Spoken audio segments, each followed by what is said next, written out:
would cover the most possible set of towns adjacent to that particular town. Right. So again, you can think of this as a greedy approach where we pick the town with the most set of neighbor towns, place a school there. Now we have a few set of other towns remaining. Again, apply greedy, pick a town that has the next highest set of neighbors, pick that town, place a school there, and keep on doing this until you have covered the entire set of towns. Right. So you can imagine this particular scenario where we see that A has the most number of neighbors, that is K, I, H, E, B, and D. That is many more than all the other towns here. So definitely we would be placing our school in this particular town of A. Okay, that is the greedy approach. The next thing that we would need to do is either we have to place a school in C, that would cover C, D, B. We would have to place um, a school in J, that would cover J, K, and H. And we would also have to place our school in either F or G, that would cover this F and G towns as well. Right. So the new set of schools that we would have is place a school in A that covers this set of towns, place a school in C that covers these towns, place a school in J for these towns, and place a school in F or G, let's say F, and covers these towns. So essentially the number of sets that we have, or the number of schools that we need to cover this entire graph, is going to be 4. Right. Now we use this, we used a greedy approach to solve this particular problem that ended up giving us these 4 sets, 1, 2, 3, and 4. Right. Now, if you notice carefully, this is not the optimal solution for this task. We again used a greedy approach for this thing, and that gave us this solution for 4 class schools. But this is again not the optimal thing. The optimal would be if I placed a school at B, then it would cover these set of towns. If I then placed a school at E, then it would cover these set of towns. And if I placed a school at I, it would cover these set of towns. That gets this problem solved using only 3 sets compared to 4 sets as we did earlier, as we solved it earlier. So in this scenario, greedy approach gave you a solution, but it was not the optimal solution. All the algorithms that we have seen so far was greedy and also gave you an optimal solution, but this one does not give you an optimal solution. It gives you a solution, but it is not optimal, right? And however, in this particular problem, the greedy solution gives you 4 sets. The optimal solution requires 3 sets. It is not that far away from the optimal. So the set cover problem actually also proves that the greedy algorithm is not optimal, but we also need to prove, okay, I understand that this is not optimal. How far away from my possible optimal solution are we?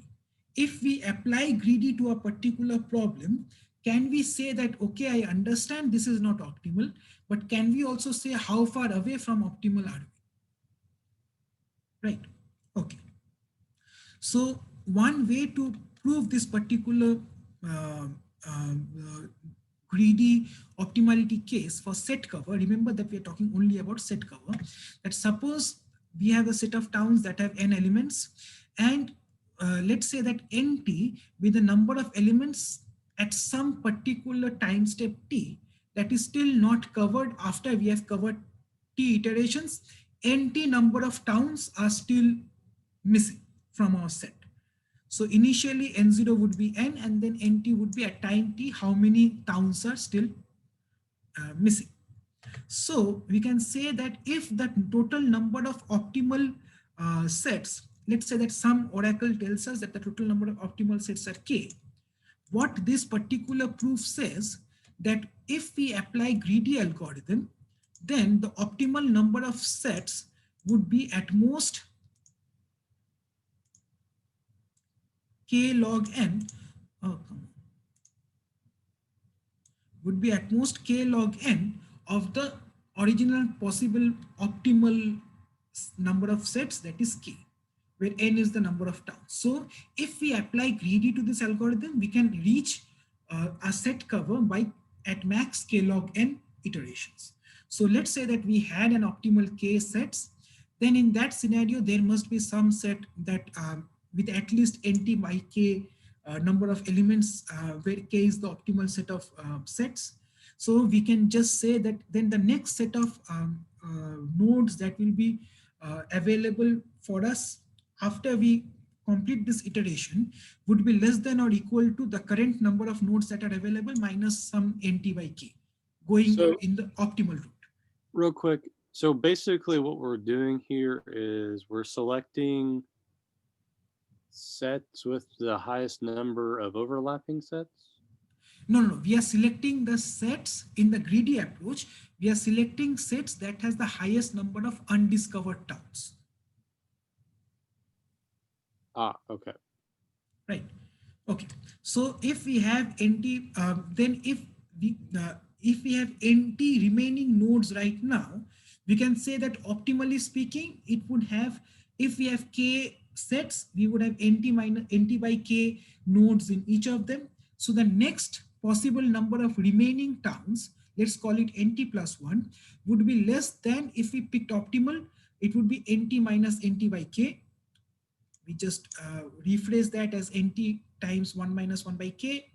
And if we now apply the recursive procedure to this, where NT is essentially depending upon NT minus 1, which depends upon NT minus 2, and so on. So it essentially becomes N0 times 1 minus 1 by K times again 1 minus 1 by K times again 1 minus 1 by K all the way to T iterations.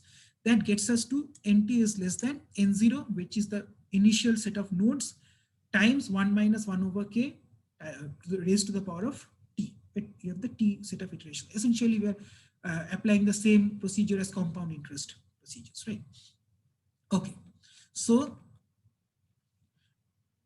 in order to, now we need to say that what does this particular equation mean. So for this, we can actually apply this inequality that we know of, that is 1 minus x is always going to be less than or equal to e raised to the power of minus x. So if we look at the graph for this particular equation, okay, so if this is 1 minus x, e raised to the power of minus x will always be greater than 1 minus x, right? Okay, so we can then say that this particular 1 minus 1 by k is the same as n0 times e raised to the power of minus 1 by k times t, or raised to the power of t. We simplify that to get n e to the power of minus t by k. If we set that to 1, because we want everything that is below 1 at this meeting point here, if we set that to 1, we say that t, or the number of iterations, can be at most k times log of n. So this particular approach of specifying what the possible ratio is for the greedy algorithm that can potentially be not optimal, and with respect to the optimal solution, this ratio is what we call as the approximation factor. Right. So this approximation factor for the set cover algorithm is k log n.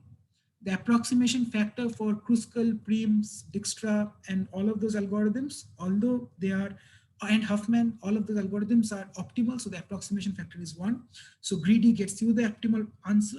But set cover, applying greedy statistics to set cover problem gets you a k log n approximation factor, where k is the optimal possible set of nodes, that set of sets that are required, and n is the total number of things that you're going to cover. So later down in the course, we will show that set cover is an NP-complete problem, and we'll talk about what NP-complete problems are.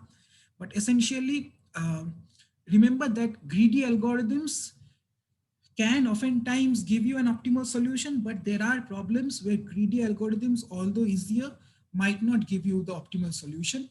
And it is also a task as to bound how worse off is greedy, and that is how you balance your time complexity. So for example, the optimal solution might be giving you the least number of sets, but it might also require that you give it a lot of time complexity to solve, where it needs to compare and contrast all possible combinations. So you need to figure out the best possible mechanism of the algorithm that you want, and that is the trade-off that we have there. Okay, so I guess that's it for greedy algorithms. I'll stop recording.